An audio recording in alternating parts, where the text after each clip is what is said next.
నెల్లూరు ఎన్టీఆర్ నగర్ సమీపంలో హైవేపై డ్రైవర్ నిర్లక్ష్యం కారణంగా ప్రైవేట్ ట్రావెల్ బస్సు లారీలు ఢీకొన్నాయి. దాంతో బస్సులో ప్రయాణిస్తున్న ఒకరికి కాలు విరగడంతో అంబులెన్స్ లో హాస్పిటల్ కు తరలించారు. హైవేపై రోడ్డుకి అడ్డంగా లారీలు ఉండటంతో సుమారు 2 కిలోమీటర్ల మేర ట్రాఫిక్ స్తంభించింది. ఈ ప్రమాదానికి ప్రైవేట్ ట్రావెల్స్ బస్సు డ్రైవర్ నిర్లక్ష్యం కారణమని ప్రయాణికులు చెబుతున్నారు.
మీరు బండి నడిపి మీరు డ్రైవర్స్ ఉంటారు చూసుకోండి, మార్కింగ్ కదా డ్రైవర్ మార్కింగ్ చూసుకోండి. సింగిల్ డ్రైవర్ తగలన్నారు బండి మీద, డబుల్ డ్రైవర్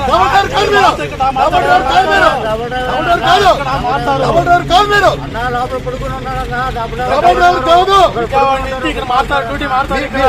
మీరు యాక్సిడెంట్ మీరు నడిపితే అక్కడ టైర్స్ మార్కింగ్ ఎక్కడ మీరు బండి ఆపారు, మీరు ఇక్కడ హైవేలు ఆపకూడదు బండి మీరు. ఆడ అమాయకుడు చేసి 4 తింగలు చెప్పాను కొడతారు మీరు. అదే తప్పు ఉంది, అదే తప్పు ఉంది, తప్పు మీదే మొత్తం.